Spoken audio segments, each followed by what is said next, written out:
8월 25일 저녁 방송을 시작하겠습니다. 현재 시간이 밤 10시 26분이거든요. 라디오 방송처럼 편안하게 보시길 바랍니다. 조금 있으면 한국 시간으로 11시가 좀 넘으면요. 파월 의장의 잭스놀 연설이 있습니다. 자, 그 잭스놀 연설을 앞두고 시장이 숨죽여서 지켜보고 있어요. 증시, 코인, 외환시장, 채권시장, 자산시장이 숨죽여서 지켜보고 있습니다. 전반적으로 시장 흐름을 살펴보시죠. 시장 흐름이 굉장히 지지부진합니다. XRP가 703원, 좀 전에 700원을 깼었거든요. 현재 이 흐름이고요. 지지부진한 흐름을 보이고 있죠. 비트코인의 흐름도 3,550만원, 지지부진한 흐름을 보이고 있습니다. 이더리움도 225만원, 지지부진한 흐름이죠. 자, 전반적으로 증시도 한번 살펴보겠습니다. 먼저 나스닥. 자, 하락을 찍었죠? 이게 일봉이기 때문에 한눈에 흐름이 보입니다. 다우도 차익 실현 물량이 쭉 나왔다. 이건 연준의 긴축에 대한 공포, 중국의 부동산, 그리고 경기 침체에 대한 리스크. 이게 전반적으로 시스템 리스크로 확장해 나가는 거 아니냐. 그 우려로 인해서 쭉 빠졌다. 이것 또한 명분이죠. 그리고 차익 실현 물량이 나왔다. 이유는 뭘까요? 그동안에 저점을 찍고 워낙에 급하게 달려나가 왔었다. 이게 핵심입니다. 저는 오히려 차익 실현 물량 나온 게 굉장히 더 반갑습니다. 이 물량을 소화하고 갈 확률이 더 높다고 생각하기 때문에 그 백데이터와 기준과 근거는 충분히 방송에서 언급을 드려왔죠. 나스닥의 일봉도 마찬가지입니다. 차익 실현 물량이 나왔다.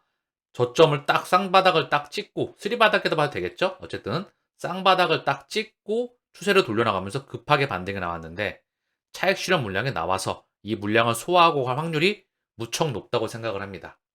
S&P도 마찬가지 흐름이죠. 반도체, 필라델피아 반도체 지수도 마찬가지였다. 니케이 마찬가지 흐름입니다. 전 세계 증시와 코인 시장이 마찬가지 흐름이었다. 대만 반도체 국가도 마찬가지였죠. 독일 마찬가지입니다. 상해 증시 볼까요? 얘는 조금 더 낙폭이 크죠. 홍콩 증시도 낙폭이 조금 더. 유로스톡도 차익 실현 물량이 나왔다. 현재 주가지수 선물을 잠깐 보겠습니다. 미국 증시 기준으로 지금 다우가 0.36 강보합, S&P가 0.34 강보합, 나스닥이 0.23 강보합, 러셀이 0.41 강보합권에서 움직이고 있어요. 눈치를 보고 있고요. 자, 마감된 시장 지표를 보시면 원화는 일부 강세였습니다. 그동안에 원화 약세폭이 컸기 때문에 원화의 그동안의 약세폭이 워낙에 컸기 때문에 위안화 약세와 전반적인 신흥국 통화의 약세, 주식과 코인 시장의 약세, 채권 금리의 급등이 있어 왔죠. 그 물량이 차익 실현 물량이 나오면서 원화가 일부 강세, 달러는 계속해서 강세를 보이고 있습니다. 파월 의장의 연설을 앞두고 있기 때문에 굉장히 시장이 또한 숨죽여서 보고 있어요. 단기적으로. 그러면서 미국 국채금리도 한번 보겠습니다. 2년물의 흐름인데요. 지금 보시면은요. 1개월 동안의 최고점에 가깝죠? 3개월 동안을 보더라도 거의 최고점입니다. 1년간을 보더라도 최고점을 거의 돌파했죠? 10년간을 보더라도 거의 최고점입니다. 돌파를 했죠? 거의 끝단에 다다랐습니다. 그쵸? 엄청나게 급등해서 끝단에 다다랐다. 미 국채 2년물은요. 정책금리의 기준입니다. 페드의 정책금리를 많이 반영하는 편입니다. 10년물은 시장금리의 대표 기준이다. 물론 페드에 다 연동되는 그 차이점을 보이고 있긴 하나 시장금리의 대표금리는 10년, 정책금리의 대표금리는 2년입니다. 오늘 국내 증시 코스피도 0.73 하락, 코스닥도 0.26 하락 마감하였습니다. 전반적으로 아시아 증시도 니케이 2.05, 상해 0.59, 항생 1.4 증시가 다 하락권에서 다행히 유럽 증시는 상승권에서 움직이고 있습니다. 자, 그러면 이슈를 좀 볼게요. 드디어 잭슨홀, 파월, 매와 비둘기 사이에 어느 쪽에 설까? 참 좋겠습니다. 이들 입장에서. 제 기준에서 금리 인상 이슈는 지나갔다. 이유는 뭘까요? 물가가 꺾였기 때문에. 경제 파이가 그다지 성장하는 폭보다 물가를 명분으로 그동안 그렇게 올려왔죠? 급한 속도로. 미디어에서 이렇게 저는 흔드는 걸로 보고 있다. 이로 인해 이 제롬 파월의 연설, 그리고 연준 의장들의 발언, 미디어에 대한 그런 영향, 더불어 가격에 대한 차익 실현, 여기에 중국의 부동산 공포, 하나씩 이슈를 좀 볼게요. 8분 연설로 주가 녹아내렸다. 역대 잭슨홀 쇼크 어땠나? 지난해 잭슨홀 미팅 이후 S&P 20% 하락하였다. 자, 이러면 공포가 휘가 마치죠? 자, 그러면서 파월, 크리스탈 라가르드, 유럽 중앙은행 총재, 우에다, 세계 중앙은행 총재들 총 집결하였다. 잭슨홀 미팅. 파월 쇼크 재현될까? 환율 1325.2원 제한적 상승, 달러 강세였다. 골드만 중국 부동산 위기 확산 우려에 아시아 증시 목표 주가 하락. 위어크 파산 위기, 채권단 대책 마련 착수하였다. 자, 이렇게 되면서 일시적으로 악재가 다 터졌죠. 자, 그러면서 보니까 지금 증시와 코인 시장 그리고 실물 경제 여기에 대해서 이게 시스템 리스크로 확장하게 된다면 이거를 확장하게 된다면 지금 매입을 하면 안 되겠지요. 그쵸? 이렇게 생각하시는 분들이 계실 것 같아요. 본인 판단대로 하시면 됩니다. 저는 시황관을 한 번도 바꾸지 않았어요. 지금은 이 물량을 소화하고 갈 확률이 무척 높다. 양털 깎기 하다가 양이 죽을 수가 있다. 그쵸? 그렇게 되면 지들도 팔과 다리가 날아가게 되겠죠. 그러면 톱니바퀴에 악어가 맞지 않습니다. 중국의 부동산 리스크는 전 세계적인 시스템 리스크로 갈 확률이 무척 낮습니다. 그러기 위해선 레버리지가 과도하게 확장되면서 그게 전 세계 금융기관에 다 퍼져나갔어야 됩니다. 그리고 미국 기준금리는 더 이상 끝단에 다다랐다. 금리 인상 이슈는 이미 지나왔다. 원자재 가격이 폭락해 있다. 더불어 전 세계 경제가 더 이상의 금리 인상을 받아주기에는 이미 터지기 직전이다. 그거를 계속해서 금리 인상을 고금리를 유지해 나가면서 그 가운데 현재 자산시장이 폭락 나왔던 걸 신흥국 통화의 이제 강세로 이어지겠죠. 차익 실현 물량을 소화하고 그동안의 약세에서 강세로 전환되는 기점, 증시와 코인 시장에 다시 한번 공포에서 탐욕으로 가는 시발점의 시작점, 그리고 이 기준점에서 미디어가 급속도로 돌아나가겠죠. 우리가 기다려야 되는 그 기준점입니다. 지금은 세상이 공포를 뒤덮고 있다. 그러나 탐욕의 시간을 저는 부르 외치고 있습니다. 진짜 공포는 2024년도 중반부 기준점. 여러분들 또한 이제 외우시고 계시죠? 보스턴 연은 총재, 추가 금리 인상 필요할 수 있어. 자, 끊임없이 이런 소식이 튀어나옵니다. 연준 인사들이 나와서 지역 연은 총재들이 나와서 이런 말을 합니다. 그럼 우리는 어떻게 해석해야 될까요? 이제 선수분들이 많이 계시죠? 필터링을 해서 반대로 하셔라. 그리고 모두가 환희에 찼었을 때, 시장의 미디어에서 엄청난 환희에 찼을 때, 그때는 차익 실현 물량과 함께 경계의 신호로 삼아라. 끊임없이 방송을 통해 언급드려 왔죠? 미국 모기지 금리 7.2%로 상승하였다. 2001년 이후 최고치이다. 자, 그러면 22년 만에 최고치이죠? 왜 그럴까요? 아까 우리는 확인해 봤습니다. 미 국채 금리가 10년 동안에 거의 최고치를 돌파했기 때문에. 그쵸? 여기서 당연히 연동되는 시장금리 10년물이죠? 10년물 또한 엄청나게 급등해 있습니다. 당연히 미국 모기지 금리도 최고치겠죠. 이러니 자산시장이 죽을 맛입니다.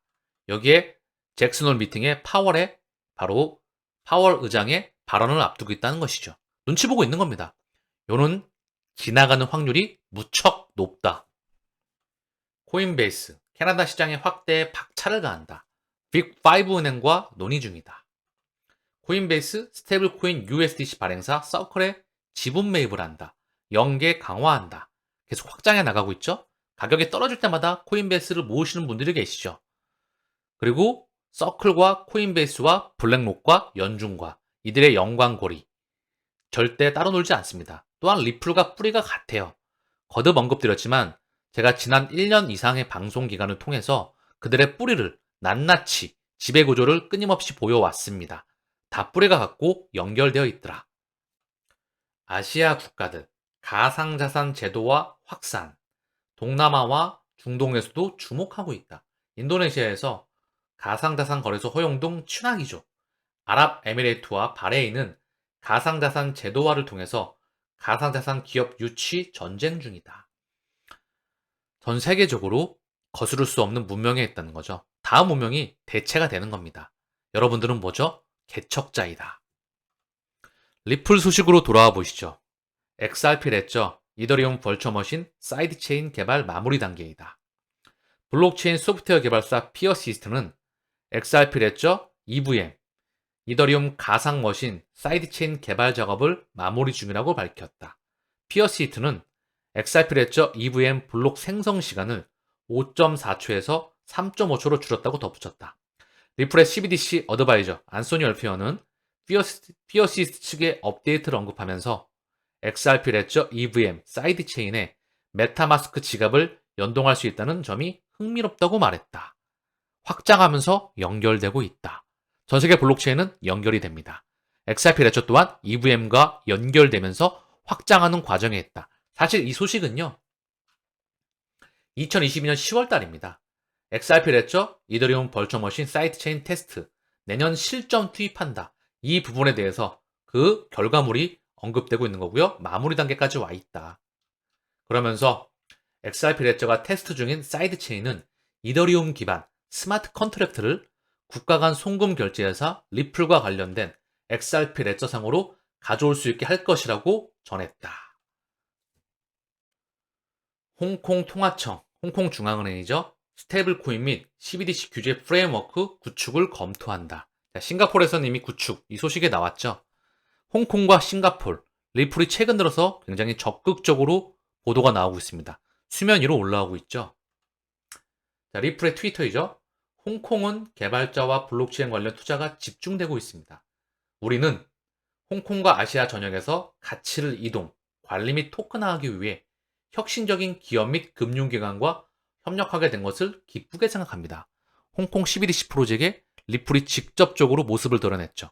어제 또는 오늘 언급드렸던 기자계 데버리언트, 그리고 알리바바, 비자, 마스터, 보스턴 컨설팅 회사, 중국의 5대 국유 은행들, 그리고 스탠다드 차타드, 전 세계 금권이 다 핵심이 거기 다 모여 있었습니다. 여기에 유일하게 핀테크 회사 중에서 리플이 참여를 하고 있었다. 상징적인 의미를 나타냈었죠.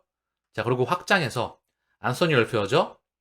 홍콩이 2290억 달러 규모의 모기지 시장에서 디지털 달러를 테스트할 계획이다. 홍콩 중앙은행과 시범 참가자 중 2명인 후본뱅크, 대만 최대 금융그룹입니다. 그리고 리플이 주택 모기지 대출에서 홍콩 CBDC 사용을 조사할 예정이다. 홍콩의 주택 모기지, 그리고 CBDC, 이 테스트에서 토큰화 작업에서 바로 리플과 푸본뱅크와 홍콩 중앙은행이 참여해서 이거를 테스트해 나간다. 자, 그러면서 온라인과 오프라인 모두 전자지갑을 통해 주택 구매자에게 홍콩 CBDC, 이 대출을 제공하는 것을 검토할 것이라고 파일럿 참가자들은 말했습니다. 이 프로젝트는 증서 기록을 바꾸는 것을 목표로 합니다. 블록체인의 디지털 토큰으로 통합되어서 대출 승인 프로세스에 통합된 증서에 대한 단일 진실 소스를 유지하는 데 도움이 됩니다. 원장의 토큰화, 분산 원장, 가치가 있는 모든 대상은 토큰화가 됩니다. 여기에 CBDC와 리플과 그리고 홍콩 중앙은행과 푸본뱅크가 참여를 해서 이 프로젝트가 진행 중이다. 이 시장만 최소 1000배 이상 커집니다. 자, 잭더 리플러님의 트위터인데요. 좀 특이한 내용을 확인했습니다. SBI의 CEO 기타오 요시다카가 귀하의 게시물을 신고했다는 사실을 알게 되면 귀하의 게시물은 불타오르게 됩니다. 자, 기타오 요시다카의 트위터로 가볼까요? SBI CEO인 기타오 요시다카의 트위터입니다. 손정희 회장의 오른팔이죠. 자, 보시면 쭉 내려가 보니까요. 있어요. 진짜 실제 있더라고요. 잭더 리플러님의 트위터가 여기 언급이 되고 있더라고요. 보이시죠? 기타오 요시다카가 리포스트를 했다. 그러면서 그 부분을 언급하고 있는 겁니다. 뭐라고 언급했나? 석유가 풍부한 국가의 90%가 사우디를 비롯해서 브릭스에 가입을 했고 미국 달러는 사라졌습니다. 어느 중앙은행이 합류했는지 맞춰보세요. 리플, 사우디아라비아의 중앙은행, XRP는 오일머니를 연결해 줄 것입니다. 이걸 기타 요시다카, SBI CEO가 리포스트를 했다. 그러면서 잭더 리플러님이 그 사항을 고스란히 지금 언급하고 있는 겁니다. 방금 전에 제가 해석해드렸던 그 번역했던 부분을 지금 여기 게재를 하고 있는 겁니다. 자, 사우디. 제가 지난번에 언급을 드렸죠? 사우디의 중앙은행을 비롯해서 대부분 최대 금융권들이 리플렛에 가입해 있다.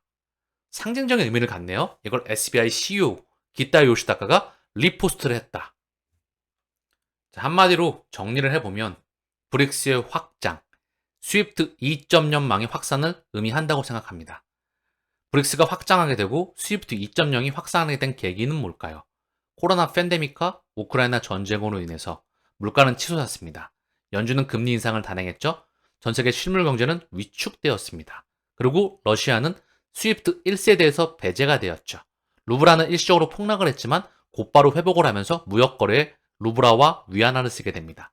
그리고 나서 루브라는 사상 최고치를 찍었고 현재 고점과 저점의 중앙 부분에서 살짝 흔들거리고 있습니다. 그리고 브릭스가 계속해서 5개국에서 19개국, 추후 41개국까지 언급이 되고 있는 상황이죠. 이 망이 확장해 나가는 겁니다. 즉, 브릭스, 중동, 아세안, 미국, 유럽, 일본, 중국, 남미, 5대양 6대주, 그 망의 확장을 의미한다. 그 심장에 XRP가 있습니다. 자, 오늘 방송을 마치면서 시장에 지금 변동성을 보이고 있고 지지부진하고 공포가 뒤덮이고 있습니다. 저는 이 공포가 지나간다. 이 말을 끊임없이 일관되게 언급드리고 있죠. 미국의 금리 인상 이슈는 지나간다. 올해 지나가고 내년도 중반부 기준점이다. 그리고 중국의 부동산 리스크도 지나간다. 그렇다고 한다면 잭슨홀, 여기서 파월 의장의 연설은 지나갈 확률이 높겠지요. 그쵸? 몇 분 남지 않았습니다. 조금 있으면 시장에 대한 결과물이 나오겠네요. 시간이 늦었습니다. 11시가 다 돼가는데요. 편한 마음 보내시길 바라겠습니다. 오늘 방송, 저녁 방송은 여기서 마칠 수 있도록 하겠습니다. 감사합니다. 여러분, 제가 노파심에 마이크를 다시 한번 켰는데요. 파월 의장의 발언으로 인해서 시장이 흔들거린다면 매입 기회로 활용하시길 바랍니다. 그리고 매집할 돈이 없다고 하신다면 흔들거리지 마세요. 이 금리 인상 이슈는 지나갈 확률이 무척 높다. 지금 경기 침체에 대한, 경기 폭락에 대한 우려는 지나갈 확률이 무척 높다. 다가오는 폭등장을 우리는 준비해야 된다. 일관되게 언급을 드리고 있죠. 진짜 다가오는 리스크는 다음번이다. 아시겠죠? 오늘 저녁 방송은 진짜 들어가겠습니다. 편안한 밤 되시길 바랍니다. 감사합니다.